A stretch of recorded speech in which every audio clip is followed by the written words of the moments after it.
wanted to share something because single parenting doesn't have a manual. You can't tell somebody this is you follow this roadmap, your kids will obey. You follow this, your finances will work. It doesn't have a manual, but there are things I have identified along the way that has helped me. So allow me to see what I can share this.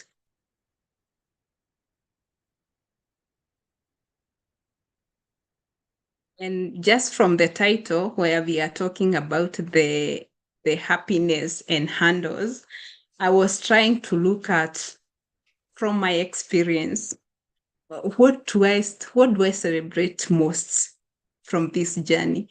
And number one is the deep bond with my children. Like, these children just know about mom. You are able to give them your 100% of love, and you are able to receive equally 100% of love. So there is a deep bond, and especially for parents who becomes intentional with their children, this goes out, and it gives you joy to see the kind of work that you are doing. Number two is on the pride in watching them grow despite the challenges.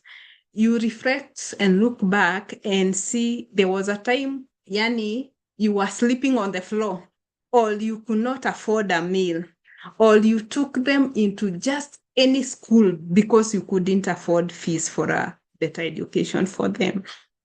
But now when you look back, they have finished primary school, they joined good high school. It gives you joy. So when you are discouraged, you feel like patting yourself in the back for the good work that you have done. And then you share moments of laughter, milestone, unexpected joy.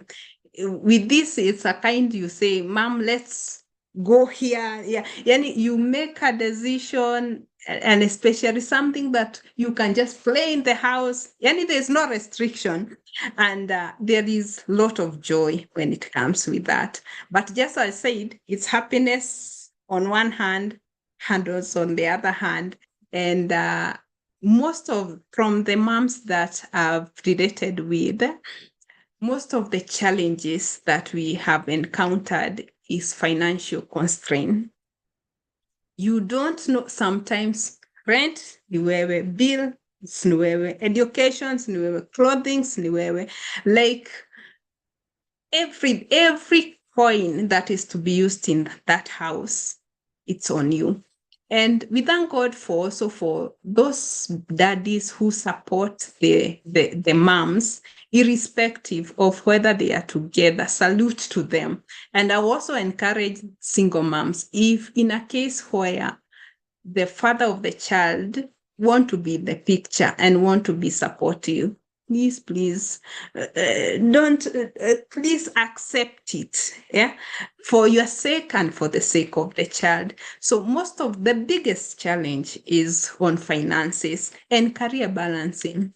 I tell you, Wairimu, there's a time you are needed in school, is a must go, but at that particular day, there is a must meeting that you have to attend.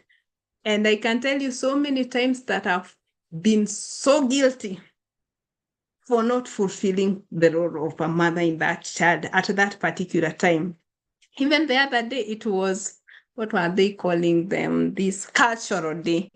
And my son had literally practiced, and actually he trained another foreign language. He chose a culture that is not his own, and he was super excited that I should go. That time in the morning, I had to be in a meeting. By the time I'm getting to school, even the teacher told me, like, hey, you have disappointed us today. And the entire session, I was there feeling so guilty.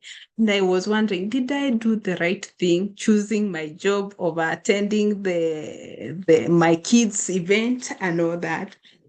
The other challenge, and a big one, is emotional fatigue and loneliness. We all want to be loved. We all want to be supported. And someone will not lie to you that it's easy. Sometimes you are in that bed and you just wish if only there was somebody who will tell you that you will make it and it will get better. So the fatigue is there. The fatigue is there when the kid is so sick. The fatigue is there when your kid has an issue in school and all that. Sometimes you just want somebody to give you that hug. But at the end of the day, if you don't have anyone, you hug your pillow and you move on. Ni life. And then this other bit is, as Tunza Dada, that is what we try to address, the social stigma that we get from others, sometimes even from church. When I say Esther as a single parent, someone will see me as somebody who have failed either in marriage, failed in a way, maybe I gave birth to those kids. They just see failure. They see so there is a social stigma that there's something wrong for you to be in that position. And sometimes you did everything right, but it still didn't work. So sometimes the stigma is on the children, the competition. They see somebody's dad doing this, they bring it to you. Even there was a time in school, like somebody tells you it's mandatory to provide details of the father, and this father don't want to be in the picture. And sometimes it's hard and mentally draining for the parents. So I said happiness on one hand, handles on the other, but God in the center gives you grace to manage. So as I conclude, I would try to say from my end, what have I done to try and balance all this? And number one for me, it's my faith in God. Like, God is paramount. God is key in my journey. I don't know whether I can do two sentences without talking about God. Because even when I'm saying that it's faith in one hand, I try not to put worries and handles in this other hand. I try to put it at the feet of Jesus. And as a result, I'm able to put my next foot forward. So if you are a single mom, I can tell you that this journey will be difficult if you don't know God, because there are times where you'll have no one completely to walk with you. There's no one to encourage you that even without that school fees, your kids will still go to school. So I always talk to my people on anchoring your faith in God. You know, God is the only person who will not disappoint you.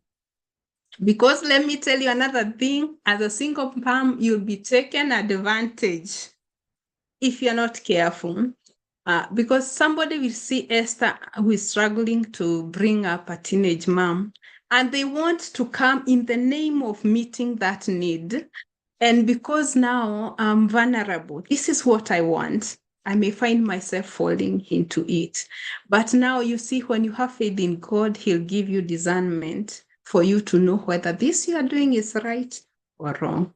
So that has helped me put a balance, getting that joy in one hand, and then choosing to put my worries, my care, my pain in the feet of Jesus, and He never disappoints.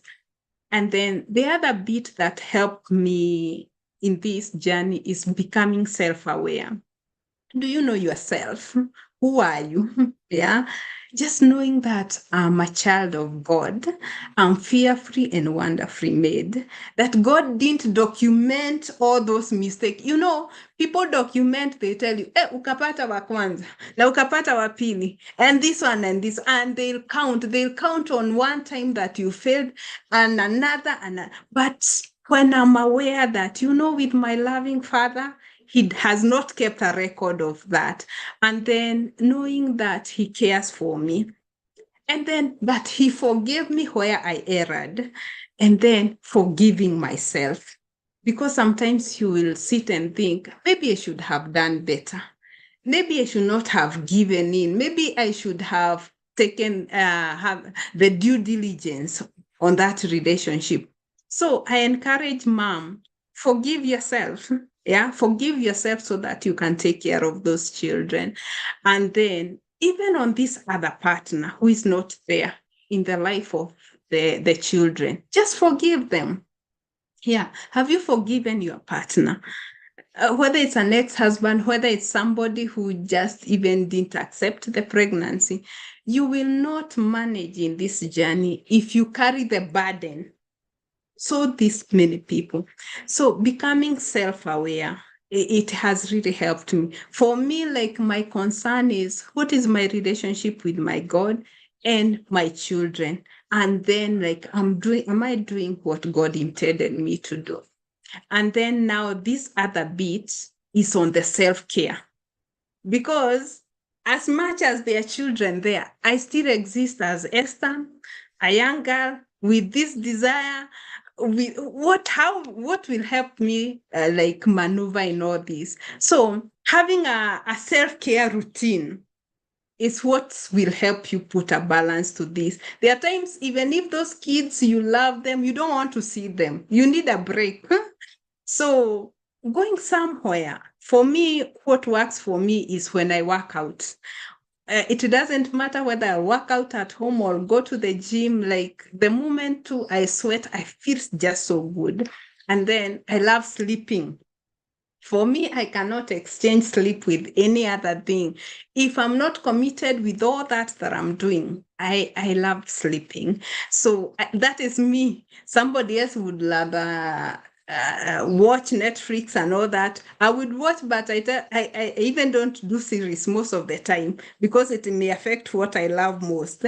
And then if you're somebody who enjoys going out, adventure and all that, singing, anything that can bring that hormone, the happiness hormone, you just do it as a mother. Yeah. And then what will summarize all this is what will motivate you in life. And that is your purpose and your calling. You know, when you try to look back and figure out what is life, because life is not the money we chase. It's not even these children. By the time they are 18, they can't wait to leave the house. So what will help you is when you find your purpose. And my purpose, I found it in serving God. And serving God came when I identified this cohort that I can work with other teenage moms and single moms. So my key lesson in my single parenting journey, and this I can encourage all moms, is let's heal for our children. We have been hurt in one way or the other. Whatever led to you becoming a single mom, just heal for your children. Sometimes we want to take it out on them. You want to use them to revenge on your partner.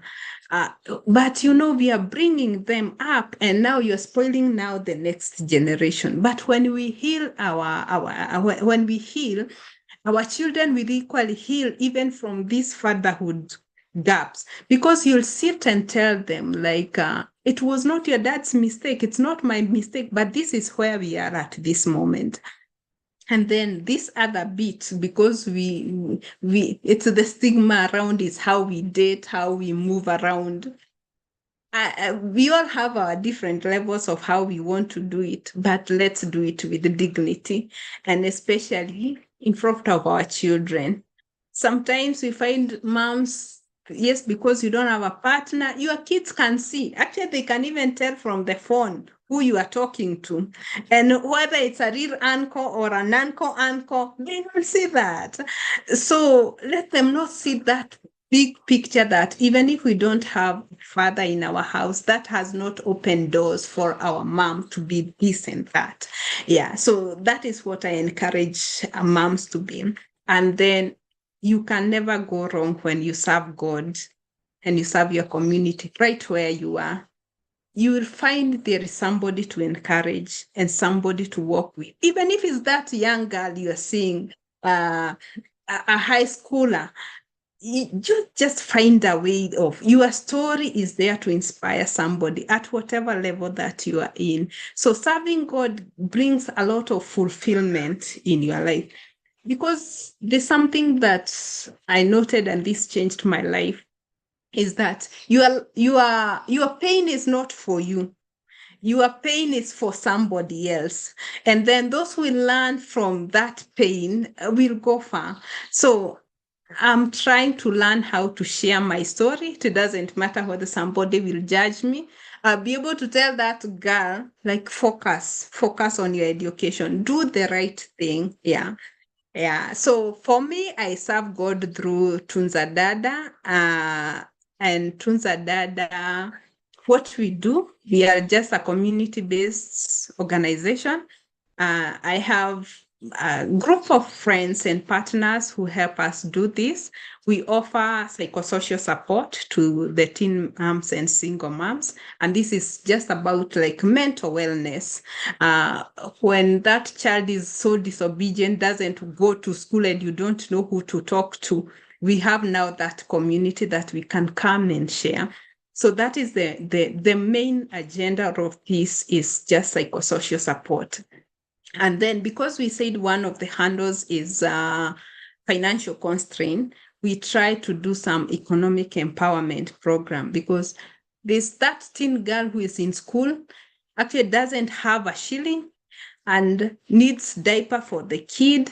Now, you can't just tell them God will provide and the baby is hungry. So we have tried to come up with ventures that even if there are no jobs, you can create something they are able to sell. Like we do peanut butter, where we allow them to go and sell, uh, return the cost, enjoy the profit.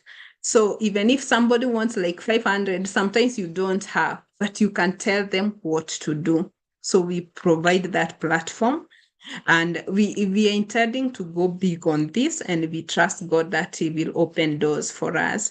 And above all, just like I said, there's nothing we can do without God.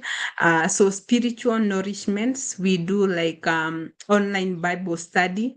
We study about women in the Bible who equally went through other challenges, but they overcame for that. I try to wonder, like I give a hint of like the story of Ruth.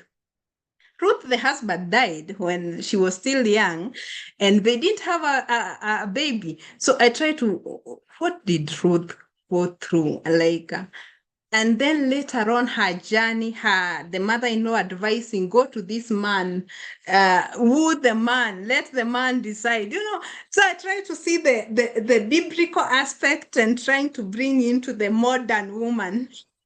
But eventually it's just to encourage ourselves and also to learn to walk in the ways of the Lord. So basically, that is my single parenting journey. It is not easy, but what I can say, God has been faithful in my life. And I'm here to encourage any other person who is going through a hard time in their lives, even if you're not a single parent, just know that there is a God who changes story. And sometimes we are not given chapters. We are not told that your story, chapter 3, will follow like this, then chapter 4. But there can be people who can work with you to help you go to the next chapter of our lives. And so if you'd love to join TUNZA DADA or support TUNZA DADA, we have our social media platforms. If you'd love to be partners, currently we are just friends who come together, give small from our salaries to touch lives. And I believe that my story will have inspired somebody. Thank you, Wairimu, even for having me. God bless you. Thank you so much, Esther. This is really nice. For those who have not got those contacts, we'll still make sure that we put them up in the description. But I've loved listening. You're very easy to listen to, very lovely to listen to. And I'm thankful for how God has used you and your story, how you've owned up to the mistakes. The other ladies who are with us, I don't know whether they were laughing like me. Uh, Especially when you said you found another new love and then you got pregnant again. Okay. Mhm. Very, Interesting story. So I had a few questions on the way. I hope, as we are honoring our time, that I hope you don't mind answering. So I was Sure. thinking as you were talking, because I think you PTR'd through, saying you had to leave and you had to start afresh, where you were sleeping on the floor and things like that. In your journey as a single parent, what were some of the low moments that often come to mind? When when I don't meet the needs of my children, it puts me down. And it can be as much as like the fatherhood love that they need. Uh, as much as we may try, you can only be a mother. You can try your best. You can pay the best food there is and provide food, but you can't be a dad. And sometimes that can keep you down to know that at this point there is nothing you can do. So for me, that is a low note for me. But now what I've equally tried to do is just hook them up with some mentorship, father figures that they can equally, and especially for boys, they long to be with their dad. Mm, yeah. Okay. Yes. That's nice because, like, because I'm trying to imagine how at that point when you're now on your own, whether it was the first time or the second time, um, what made you pick yourself up, except the babies? Is there something that just pushed you to pick yourself up and not linger in the pain? Hey, my friend, where I come from, Nyandarua County, I didn't want to go back. I didn't want to go back. So I wanted a bigger life for myself, a happy one. And relating at my growing up journey, and now I've gone to Nairobi, and things are not adding up. When marriages fail, most of the time, people want to go back home. Actually, parents invite them back home. But for me, when I look back where home is, it's not a nice place, but the environment, the weather, the roads, and all that. I had to pick myself up not to find myself going there because I am not managing it. Yeah, so it's the future that I had dreamt of myself. I didn't let that go. I didn't, despite the mistake, I didn't let that go. Yeah. Yeah. Okay. Thank you for saying that, so that then there are those who are currently in that situation, so that they don't feel like they are being selfish. They can pick up themselves. They can start afresh from zero, but dream bigger. Be clear about the vision that they have for Absolutely. their life. So the Absolutely. other thing, like I'm telling you, I love that you love. Yeah. Yeah, like you're the that you love. And one of the funny things that you said is we pray for the red flags. We are seeing them. God has brought them to light, but we are praying for God to either remove the red flag or, so in your, not as you, Esther, as a single parent, but if you were to advise other younger girls, what are some of those red flags that they need to not pray about, but just see, acknowledge, and just run away already? Yeah. Yeah. I tell you now, this one now is it's quite a wide topic on the because nowadays you try to figure out like now who is a good man and who is Yeah. a good lady, Mm. and sometimes you may not pick the balance. You don't know what to balance. You meet somebody who is well supportive, promiscuous, Yeah. all not promiscuous, lazy, and all abusive, and you find that somebody has a good of this and a bad of this. But now for the single parents, uh, you have children that you have to take care of. So for me, I would love number one, as much as we are vibing with this person, how will this person equally relate with these children? Some come in with an intention that they will take care of the babies. So when you identify that this person will not have a good relationship with the children, it will put a strain to your relationship. Whether you want it or you don't want it, it will affect your relationship at one, because you'll be torn between your babies and now yourself. So for me, for a single parent, that relationship, that this does this man want to coexist in an environment that I have? And ladies, wacha tuache kuficha watoto. Yeah, because now, like, somebody don't want that to come out at the initial stage. Me want that to be the first thing you will know about me, so that we know whether we are moving this relationship to the next level or not. Yeah. Because you fall in love with this person, now you're wondering, at what point now should I bring in this? And then now you are torn in between. And then sometimes now he will agree, because maybe already you're fallen in love. So it doesn't really show you whether there is commitment to these children or not. So for me, that for a single parent, that is key. And please, this I've learned the hard way. Don't introduce your babies this man if he has not shown signs of commitment. This thing will equally affect the kids. But now the other bits, it remains constant on all these other relationships. Like, this man has to be a supportive. Nowadays, it's never like 50-50 or whatever, but he's trying, he's giving his best.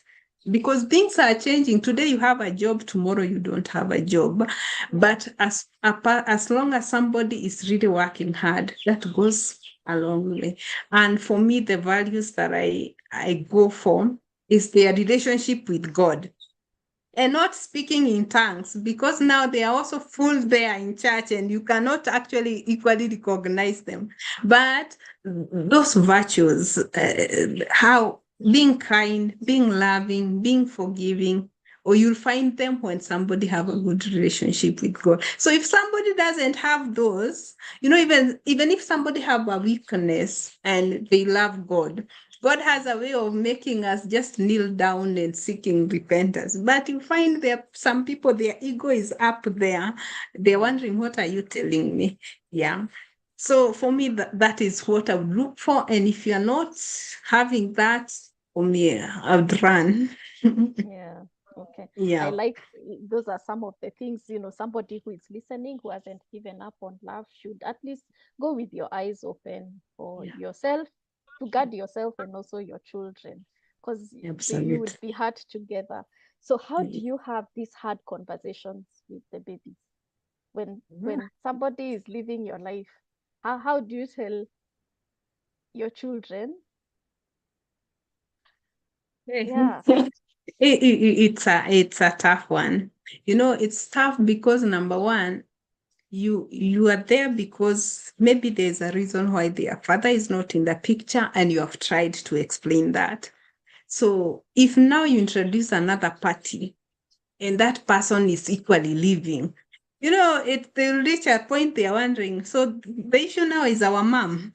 Can't be every person they're not getting along. And that's why I've said, like, I would I would wish, like, we can stop introducing these men to our children until this man have fully committed into a relation, because Yeah. for them they're still babies. Yeah. If it's hard for you as an adult to understand, why did I fall with this person in love, and then he's equally living, so you can imagine for the babies. And sometimes they try to be so good to the babies.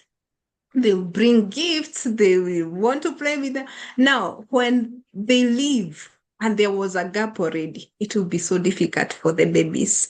So having those conversations is not easy. So the best thing is to wait mostly until this man have shown commitment. But in the case it happens, me sometimes I appreciate being vulnerable to my kids. I'm human. I make a Yeah. mistake. I'll tell them, my daughter, I thought this is the way to go, but I didn't go like that. But it doesn't stop me from existing, yeah, such that you equally give them chance that they can make mistakes and still come back. So I'll share with them.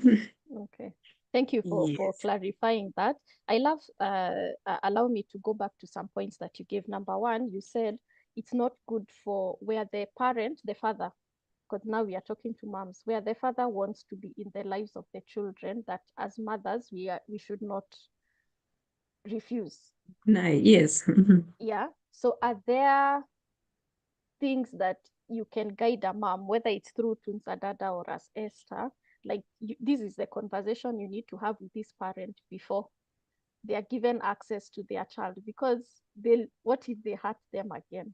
Are there, either you've gone through yourself or you've guided other moms, like have this conversation with this parent who wants to come back? Even if you're Um, not getting married, you're just like, he just wants access to his children now. He's grown up, matured, he's seen, Sometimes Wairimu is hard to know, and it's hard to know whether this man is ready for his children. And you still don't want to force it because you don't want to hurt these children.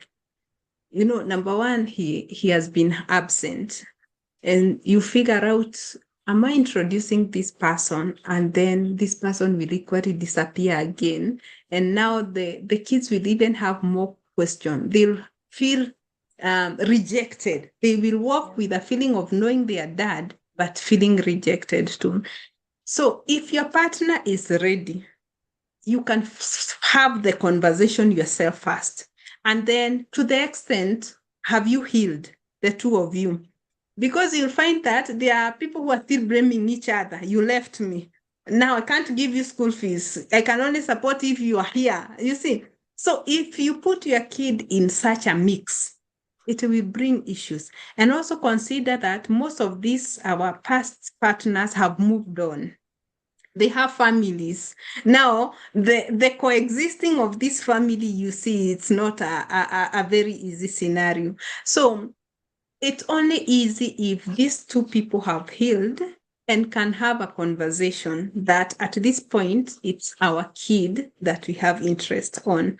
Now that one will be so easy. So personally, from where I see it, if somebody has not shown interest, I'll not pursue that, because you will probably open another Pandora box, and it will be more hurting to you and the babies. But I've said, if somebody is willing, you will actually show commitment, because this child is in school, and school is opening this week.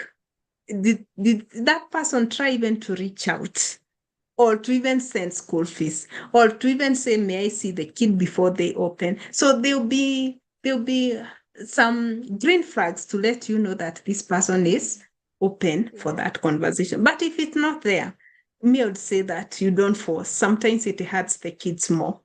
Yeah. And last week I was trying to work with a kid who didn't want to do anything because he was feeling so rejected by the dad.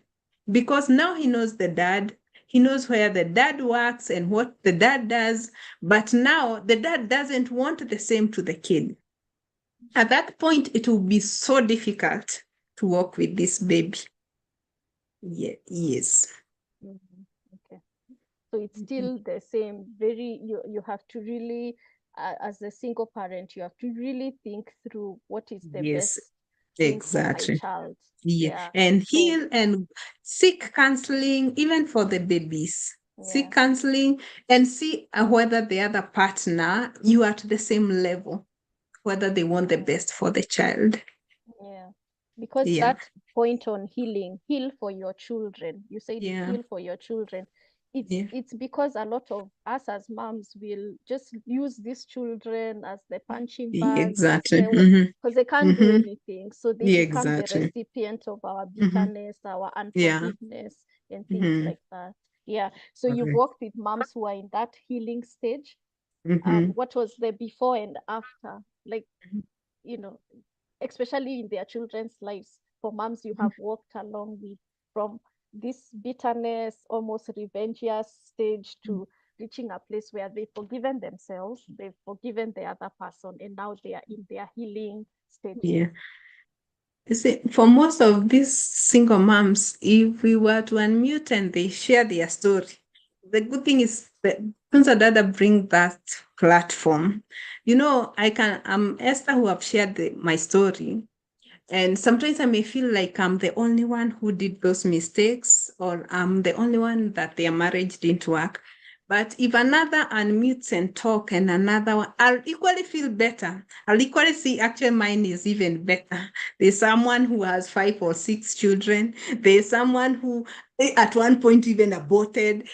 So sometimes the sharing of the story helps this mom to heal and to find a support system, a place that they can coexist. So I find that from TUNZA DADA, the moment we have created that support system, they actually look forward because they know this is a place where I'll talk and not be judged.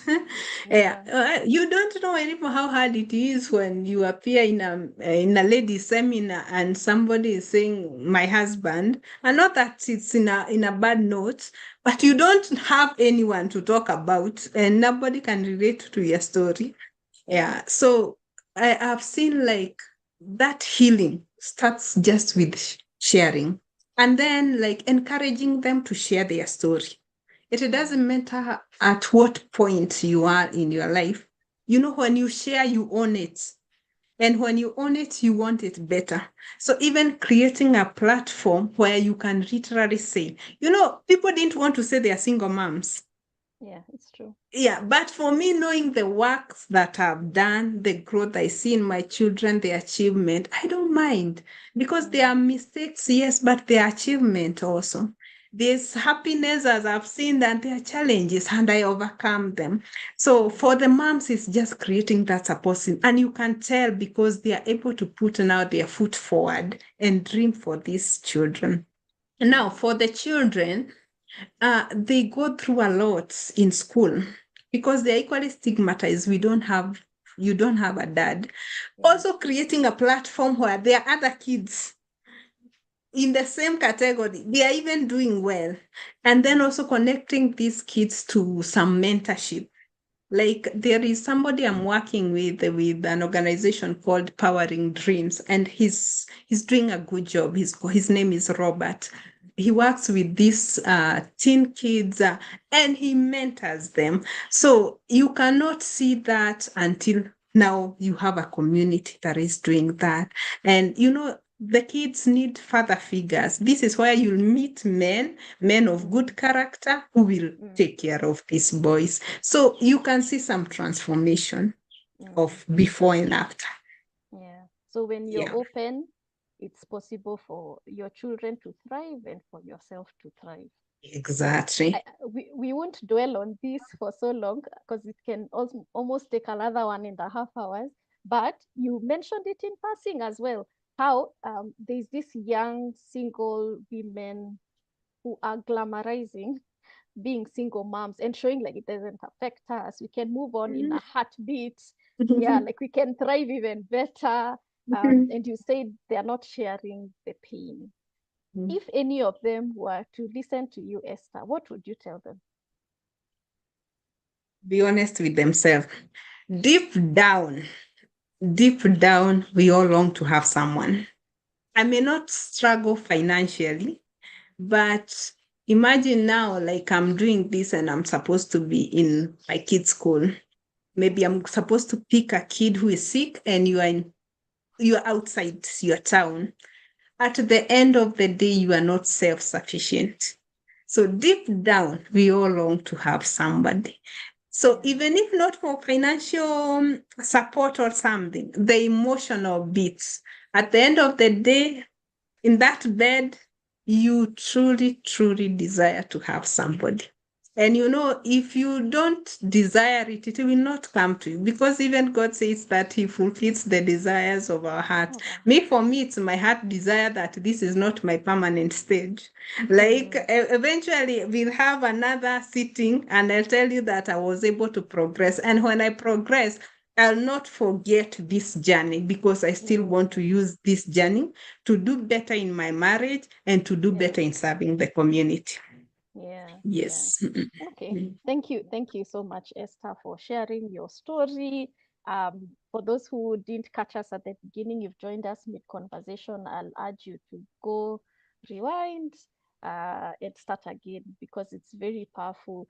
Some of the things that I've learned from you, Esther, is number one, scary things in your life brought dreams. So we shouldn't be afraid of the scary moments in our lives. Sit down and think, how can God and working through you bring out something beautiful out of this? You also said that God beautifies our story.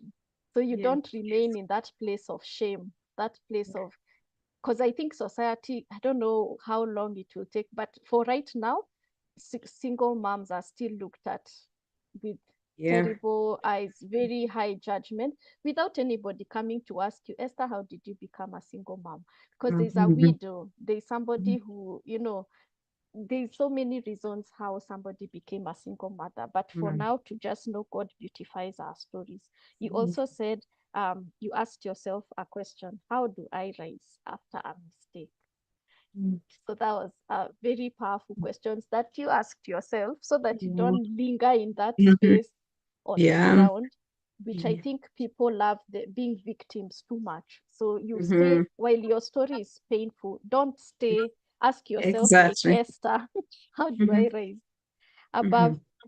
the mistake if that's what caused that? Something else I've learned is that God gives strength and grace to manage. So whether there are Absolutely. people like you who are thriving right now, as in you found your rhythm that's Yeah. making you succeed in your career, succeed as a mother. But there are those Mhm. who are starting, there are those who are now putting the mattress on the floor. Yeah. And I love that you've encouraged them, that God will give them the grace, God will give them the strength to manage. The same way we read about how Jesus looked to his mom. He must have seen pain. God is still Yeah. looking at you even now, Mm. at your point Yeah. of need, and he Mm. has compassion, and he'll give you. For Mary, John was given. Whatever the solution, God will provide a John type solution to that Right. single parent who is starting afresh. Yeah, and then that we can find love. We can Yes. find love. Absolutely. It's possible. It happens every day. Yeah, Eventually, it's your day will come, and eventually, yeah. my day will come. Yeah, so Yes. I've loved. I had started trying to, when you're giving your story, to separate hurdles and happiness, but they're all intertwined. Some happiness Exactly. has come through a hurdle, so I Mhm. stopped dividing at some point and started writing questions and lessons. So Mhm. thank you for your time. Thank you for you'd have been in the office at this point. Yeah. That you chose to come and share your story, so that in the same way God has been able to use you and reshaped your life for his glory, that there's another lady Amen. out there who feels stuck, who feels ashamed, who feels Mm. um they're at the bottom, but God can reshape you, beautify your life, and raise you up to be an Esther, which is a big name that you carry over another Esther in the Bible. In But the Bible, yes. yeah, I pray that Mhm. somebody has been blessed, somebody has learned something, somebody has been ignited. So, can I ask you the question? If you knew, Esther, the cost that it would take to live the life you're living now, would you still say yes? Absolutely. Yeah, Absolutely. Yeah, yeah. absolutely. I Would love my you? journey. I love my life, the Yeah, challenges, and where I am right now. yeah, And I can't wait to where I know God is taking yeah, me. So yeah. even if the costs, it doesn't matter the cost, because I know he who said he has good plan, it's a good plan. So I still say yes. Amen, amen. So, any Mm. last words? Any last words? Then I can share your contacts again, and we can close the conversation. I would love to talk to a single mom and encourage them. Like, it is never easy for anyone. It was never easy for Mary, mother of Jesus. And but what we are assured, that God is in our story. Eventually, it will end beautiful, and your kids will grow, and you will make it, and you'll find love. So keep telling your story. Somebody needs to hear it. And for the community, please don't judge single moms. Extend love, extend grace, extend support. Support single parents, not with pity, but with opportunities. That is my prayer, that don't pity. When you see an opportunity, support, and don't judge. Yeah, that can be my final word. But, and last bit, there is something I love to use, and it's just two words called "but God." I may have come from a dark scenario, but God. You may be lacking school fees, but God. Every time you put "but God," just expect a turnaround of your events. So try to use "but." We may sleep hungry. I always put "but God," even if I don't have answers of how my tomorrow will be. Yeah, so that one keeps going. God has a way of turning things around. Yes, thank you. Amen. And how can people get your book so that they be further encouraged by your Yes, story? I have a book. It's somewhere here. A Life Gracefully Reshaped. I took this photo of a broken vessel.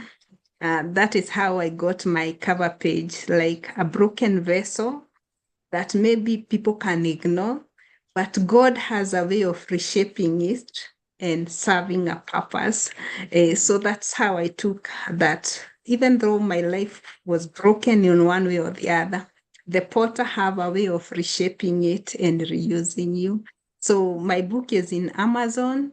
Very soon we are putting my book in Nuria, but for now, if I'll put my contact, if you are interested to read the book, I can be able to send it to you. Okay, good. Yeah, because we'll put up your contact so that they can be able to reach out to you and get a copy of Esther's book, A Life Gracefully Reshaped. So these are some of the contacts, and we shall add more in the description part below.